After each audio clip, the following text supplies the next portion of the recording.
G'day fellas. Today I'm coming with you to a very, very special game. This game was played back in 2008. This is a 3 versus 3 where I am playing in the grand final of the RTSL. For anybody wondering what the RTSL is, it's the RTS League. And yes, the reason why it looks so pixelated on your screen is because it's pixelated on mine. We're watching from the perspective of Braden. Now, Braden was my teammate. He's actually a very good friend of mine. I'm still in contact with him today. And I don't know whether this is really bragging or just to give you guys a little bit of information about the lore. Braden, me, and BioBob, we're quite good friends now in real life. We went to Braden's wedding. This must have been back in about 2016. So I was actually at the wedding with Braden. I've got lots of beautiful pictures and memories from that time, and it was definitely one of my favorite days of my life because it was the culmination of meeting somebody and being there for them in that special time. So anyway, let's get to the game. Let's talk about it. So this is a 3 versus 3 game, and back in the day, 3 versus 3 games used to be sort of the pinnacle of competitive Age of Empires. Now, obviously, we had the WCG with big tournament prize pools of like $20,000 for 1 versus 1, but when it came to the competitive scene, there wasn't really a lot of 1 versus 1 that went on. It was more about 3 versus 3, and that was really where I thrived. I loved Age of Empires 3, and I loved 3 versus 3. That was definitely my favorite game mode, and it kind of frustrates me a little bit that I can't play 3 versus 3 as much as I used to. But nonetheless, let's talk about the strategy. So I had come up with a very special strategy for this game. So Braden's playing Japan, BioBob is playing the Dutch, and I'm playing China.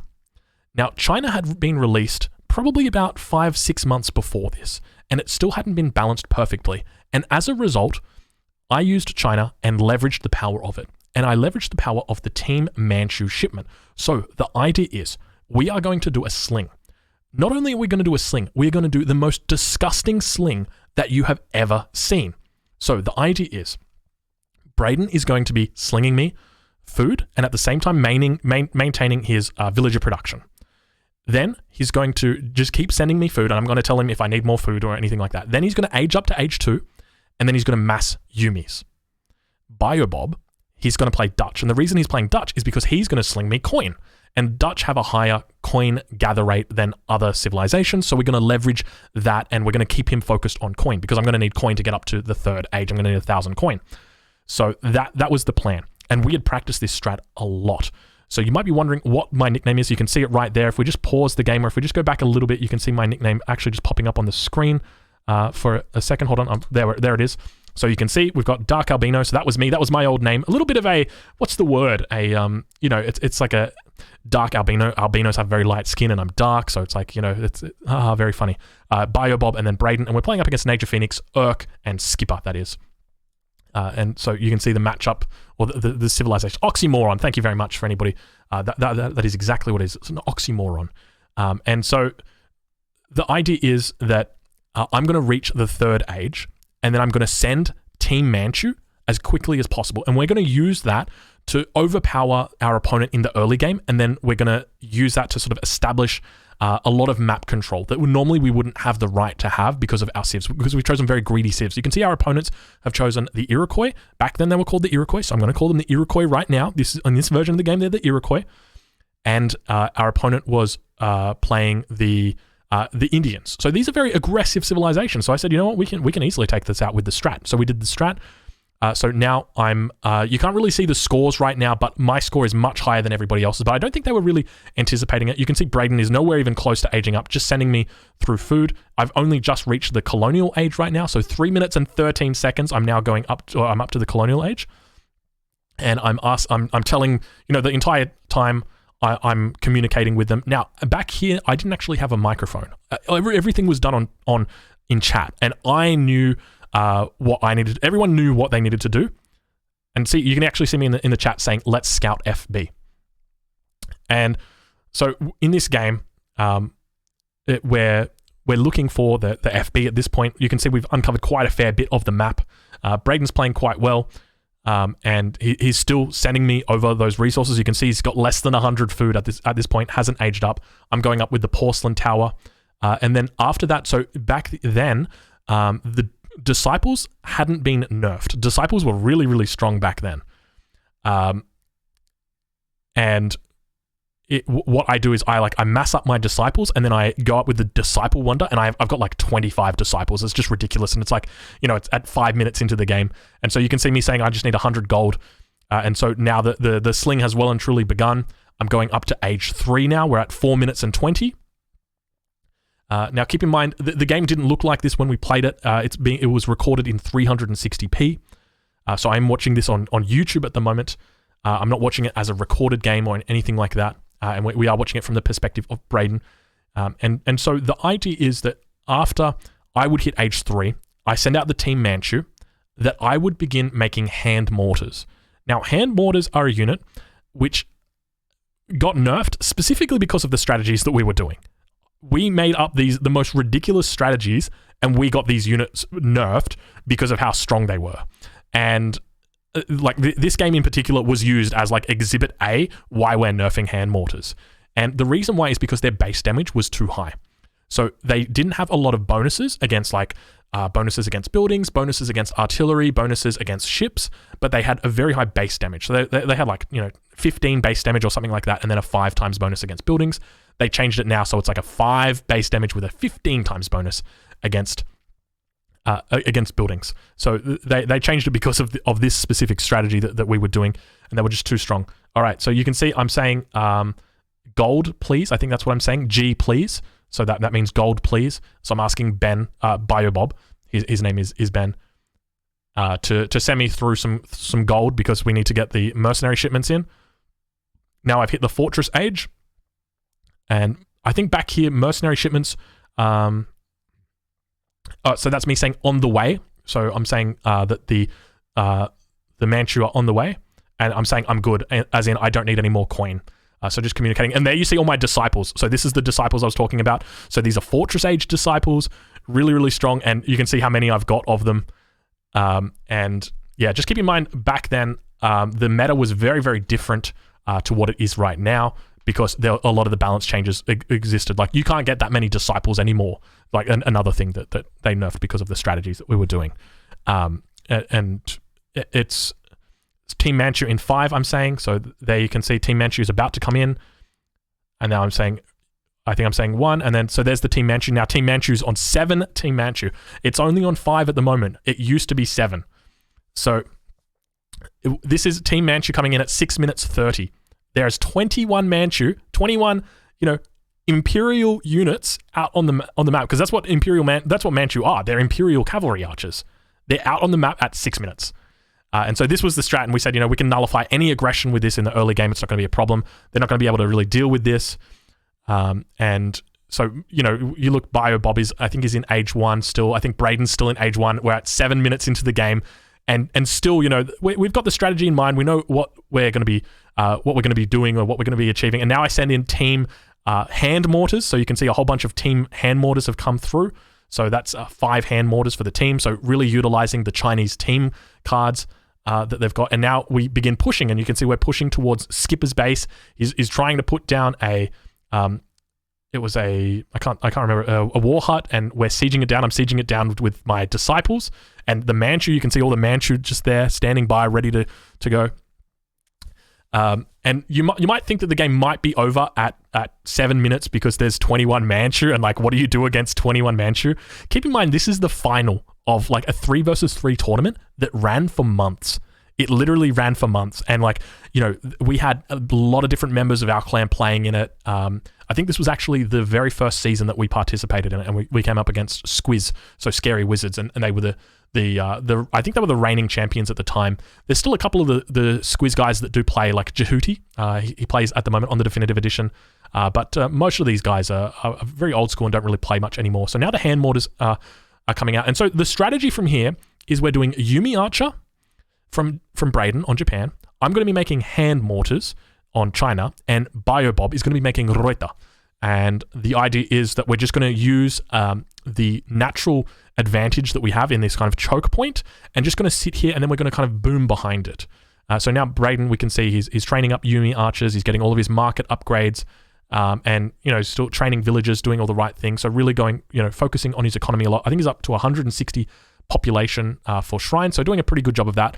And the reason why he didn't go for the Toshogu Shrine, a lot of people would be like, oh, it's team games, you got to go for Toshogu Shrine.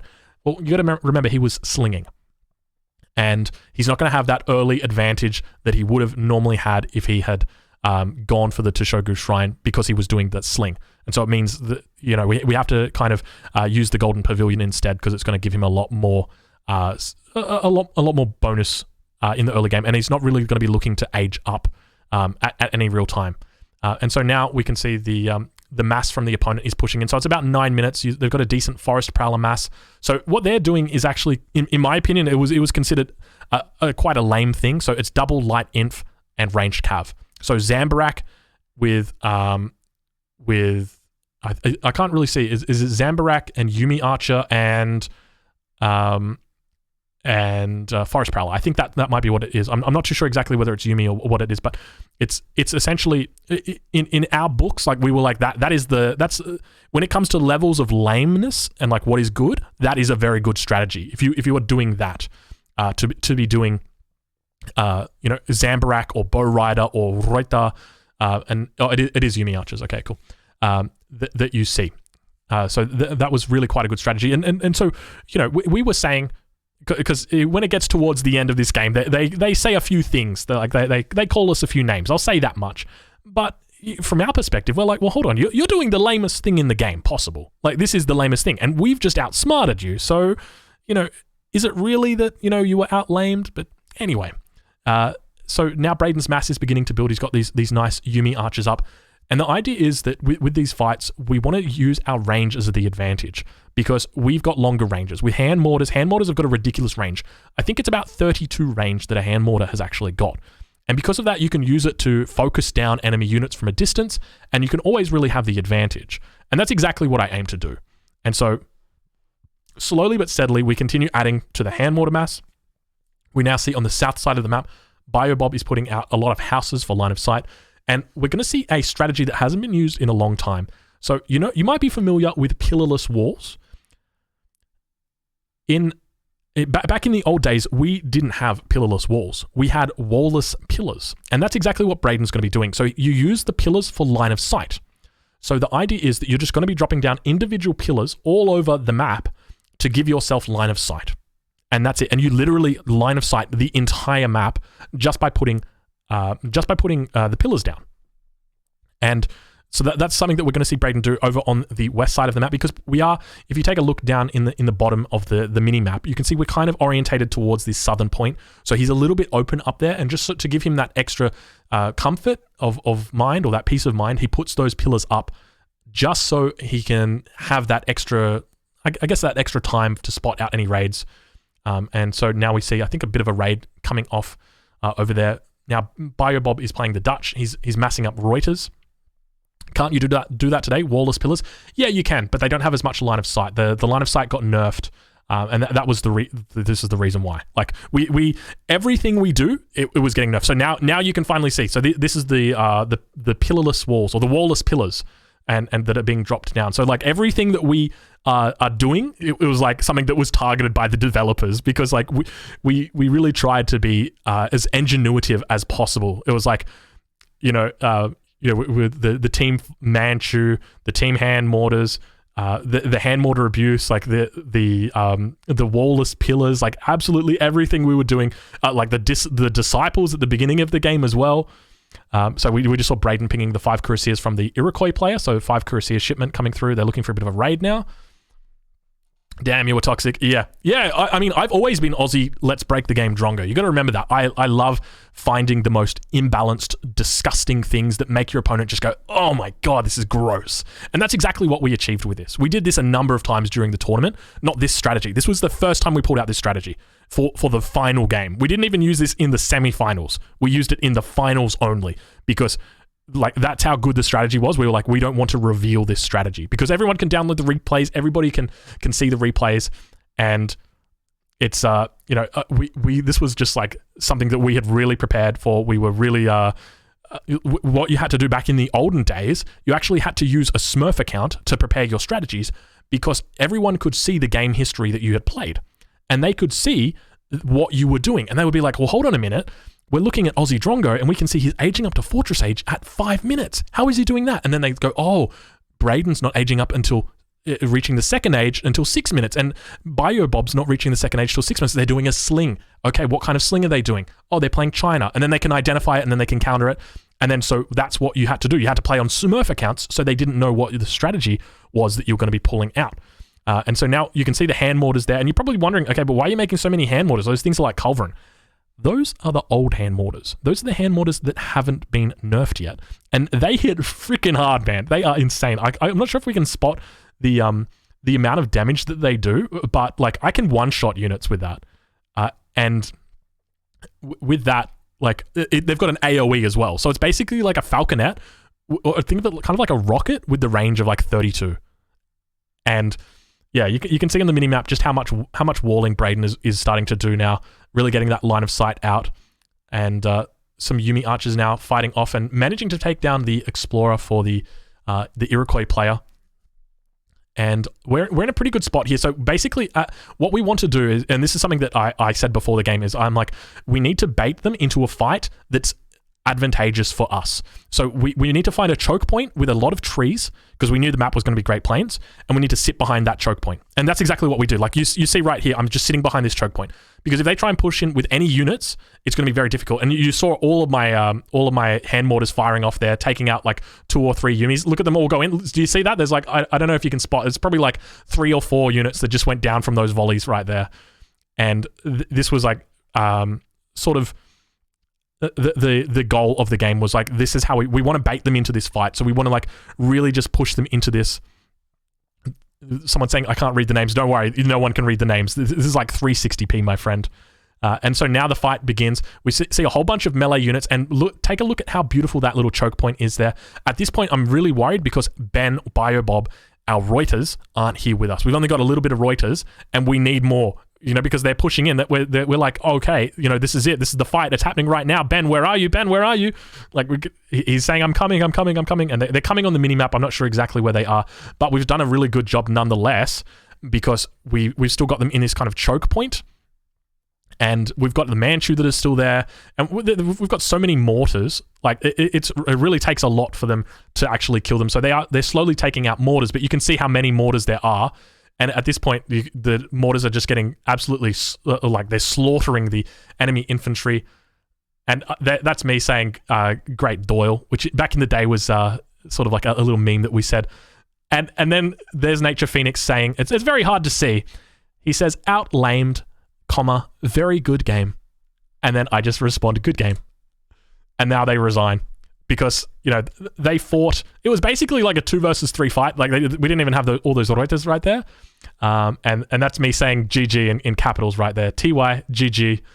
And for anybody who knows anything about like internet culture, saying GG in capitals, it's very bad manner. You should always say GG in lowercase. When you say GG in uppercase, that's very, very rude. And so that is it, guys. Victory is yours. That was the first game of the RTSL finals back in 2008. I hope that you've enjoyed it. That was on the N30 Clan YouTube. So if you'd like to go and watch some more of their content, you can just search for N30 Clan. And I hope that you guys enjoyed that one.